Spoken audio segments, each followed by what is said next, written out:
আমার নাম মোহাম্মদ ফয়সাল আর আব্বুর নাম মুকুল সর্দার। আমি গাড়ির থেকে নেমে যাচ্ছিলাম, ওই যে সামনে বাধা দিয়েছে, তা আমি দেখতে গেছিলাম। যাই এবার গাড়িতে এসে চাবি নিতে যাচ্ছি, সেই সময় আমার পেছন থেকে এসে মাথায় বাড়ি মারছিল। তা আমি হাত দিয়ে ঠেকার দিয়ে আমার এই হাতে বাড়ি লেগেছে, হাত ভেঙে গেছে ওই জায়গার থেকে ভেঙে। আমি আইনত সুস্থ বিচার চাই। আমার নাম মোহাম্মদ মিজানুর রহমান, কিতাবুল সাত্তার। আমি একজন গাড়ি চালক। আমি গাড়ি চালাই, এখন গাড়ি চালাই সকালবেলা গাড়ি চালাতে গেলাম। এবার গাড়ি চালাতে গিয়ে এখন রোডে এখন ওটাওটি নিয়ে একটু ঝামেলা করি। এখন আমরা আসছিলাম, আসার পরপরই এখন ওই ইনসাদ, ফরিদ, তারপর আরশাদ, এইরকম কজন মিলে ধরে আমাদের মানে মারা মেডিসে জন্মের মারা আর আমাদের মাথা ফাটাইতেছে বেশি অস্ত্র নিয়ে। ওই ইট আর তারপর হাতুড় ইট, তারপরে লাঠি ছোটা তো আছে, সেসবগুলো নিয়ে আমাদের ব্যাপক মারধর করেছে। এখন আমি তো আসলে কথার বলতে পারছি না বেশি। এখন এই অবস্থায় কী করা যাবে? দেখ, আমাকে আঘাত করেছে। আমি সুস্থ বিচার চাই। আমি থানায় মামলা করবো আর দেশবাসীকে চাই যে আমার যেন সুস্থ বিচার করে। আমার নাম মোহাম্মদ আসাদুল ইসলাম, পিতা মোহাম্মদ আজিবর রহমান।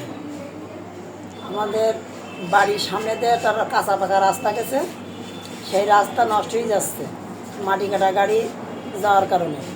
এবার আমরা বাধা দেওয়ায় আমাদের দুটো বাচ্চা তাদের আছে অ্যাক্সিডেন্ট করছিল, তারা অল্পর জন্য বেশি গেছে। এবার আমরা নিষেধ করেছি মাটি কাটা গাড়িওয়ালাদের। নিষেধ করার পরে যে ওরা আছে এসে আমাদের বলতেছে যে দুটো একটা বাচ্চা এরকম মরে। এবার আমরা এই কথার প্রতিবাদে ওরা আসছে আমাদের হাতুড় বের করে আমাদের একজনের আমার এক চাচার মেরেছে, তিনি খুলনায় চিকিৎসার জন্য খুলনায় নিয়ে গেছে তার। আর আমাদের এরকম 4-5 জনের ধরে মেরিয়ে আমাদের এরকম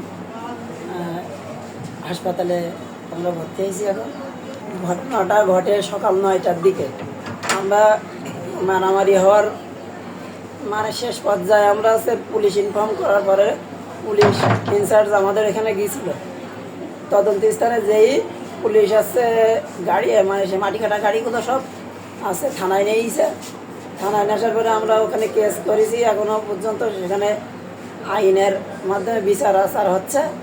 এখন আমরা সুস্থ বিচার চাই যেন মাটি কাটা গাড়ি আর ওই রাস্তায় না চলে। কারণ আমাদের রাস্তা আমাদের বাড়ির সামনে দিয়ে যাচ্ছে, ভোগান্তি ক্ষতি হয় আমাদের। ওই জন্য আমরা যেন ওই মাটি কাটা রাস্তা ওই ট্রাক্টর আমাদের রাস্তা দিয়ে আর যেতে দেবো না।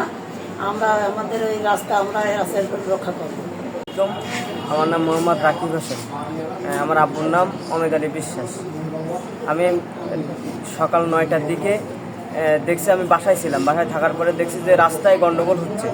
এখন আমি ওইখানে যেয়ে দেখি কি যে আমার চাচা এবং ভাইকে পিটাচ্ছে ট্রাক্টরে মাটি যারা তুলতেছে ড্রাইভাররা। আমি দেখলাম যে আমার চাচার মাথায় হাতুড় দিয়ে বাড়ি মারছে, রক্ত ঝরছে। আমি ওইটা আমি ঠেকাতে গেছি, ওই যে ওটা চাচাকে উদ্ধার করতে গেছি। যাওয়ার পরে ওইখানে আমাকেও পিটাইছে তারা।